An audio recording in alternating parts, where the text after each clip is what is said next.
नमस्कार। My self Lakshmi Pawar, माध्यमिक शिक्षक, शासकीय नवीन माध्यमिक शाला देवठान, विकासखंड Betul, district Betul, MP।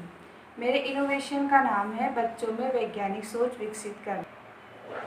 Science subject की विषय वस्तु को माध्यमिक स्तर पर भी प्रायोगिक स्तर पर समझाना बहुत ही आवश्यक है, जिससे बच्चे कब, क्यों, कैसे, कहाँ जैसे प्रश्नों के उत्तर खोजने के लिए उनकी सोच विकसित होगी।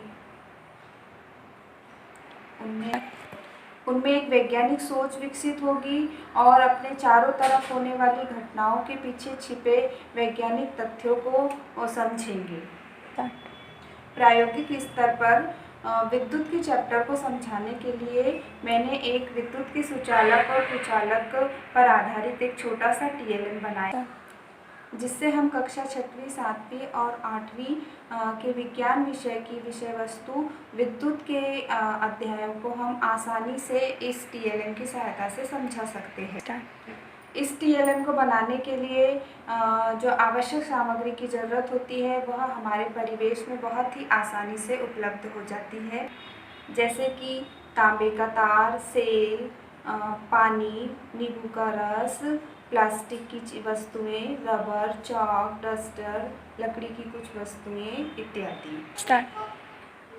ये जो TLM है वो विद्युत धारा पर बेस्ड है। विद्युत धारा आवेशों का प्रवाह विद्युत धारा कहलाता है। इस TLM में सबसे पहले हम संयोजी तार, LED बल्ब, संयोजी तार और सेल की सहायता से हम एक परिपथ तैयार कर लेते हैं। परिपथ तैयार करने के बाद हम क्रमशः जो हमारे द्वारा विषय वस्तुएं इकट्ठा की गई है उनको संयोजी तार से संयोजी तार को क्रमशः हम वस्तुओं से टच करते हैं। कौन सी वस्तु को टच करते समय हमारा बल्ब जल रहा है और कौन सी वस्तु को टच करते समय हमारा बल्ब नहीं जलता है, यह हम अवलोकन करते हैं। अवलोकन के दौरान हम जब पाते हैं कि जिस वस्तु को टच करने पर बल्ब हमारा जलता है तो वह विद्युत की सुचालक वस्तु होती है। ऐसे हम क्रमशः करते करते सभी सुचालक वस्तुओं को के नाम एक साइड लिख लेते हैं और इसी तरीके से हम ऐसी वस्तुएं जिनमें विद्युत धारा का प्रवाह आसानी से नहीं होता है उनको हम कुचालक की श्रेणी में रख देते हैं। अब हम देखते हैं कि क्या द्रवों में भी विद्युत का चालन होता है।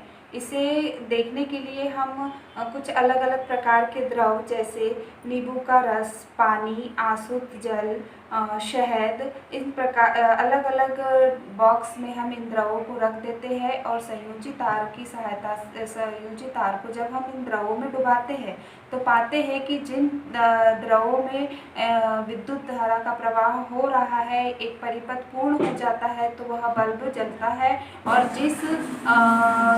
जिस द्रव में परिपथ पूर्ण नहीं हो रहा है वहाँ पर बल्ब नहीं जलता है। तो हम द्रवों में भी विद्युत के सुचालक और कुचालक द्रव को हम अलग अलग कर सकते हैं। TLM के प्रयोग के दौरान हमें कुछ सावधानियां भी रखनी पड़ती है, जैसे कि हमारे परिपथ में जो संयोजन हुआ है वह पूरी तरीके से कसा हुआ होना चाहिए, बल्ब फ्यूज ना हो। यदि सेल का हम प्रयोग कर रहे हैं तो वह पूरी तरीके से नया होना चाहिए और जो संयोजी तार है उनको स्वतंत्र रूप से हमें बार बार टच नहीं करना चाहिए। ये कुछ सावधानियां हमें बरतने की आवश्यकता है। लागत में और बहुत ही कम समय में हम इसको बना सकते हैं। बच्चे स्वयं विद्युत के सुचालक और कुचालक पदार्थों को जान सकते हैं। हम बच्चे परिपथ बनाना सीखते हैं और LED बल्ब क्या है उसके बारे में इन्हें जानकारी मिलती है और बिजली का कार्य करते समय हमें कौन कौन सी सावधानियां रखनी चाहिए इस TLM की मदद से हमें ये भी जानकारी सीखने को मिलती है। मैं विज्ञान विषय की विषय वस्तु को प्रायोगिक स्तर पे समझाने में ज़्यादा विश्वास रखती हूँ और जब हम किसी कार्य को एट प्रेजेंट शो करते हैं तो डेफिनेटली वे बच्चे भी सीखते हैं जिनका लर्निंग लेवल अन्य बच्चों की अपेक्षा थोड़ा कम होता है।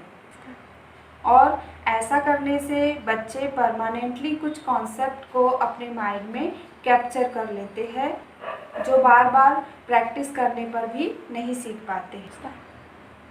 प्रायोगिक स्तर पर जब हम विज्ञान की विषय वस्तु को सिखाएंगे, उन्हें करके दिखाएंगे, तो हम बच्चों में वैज्ञानिक सोच को विकसित कर सकते हैं।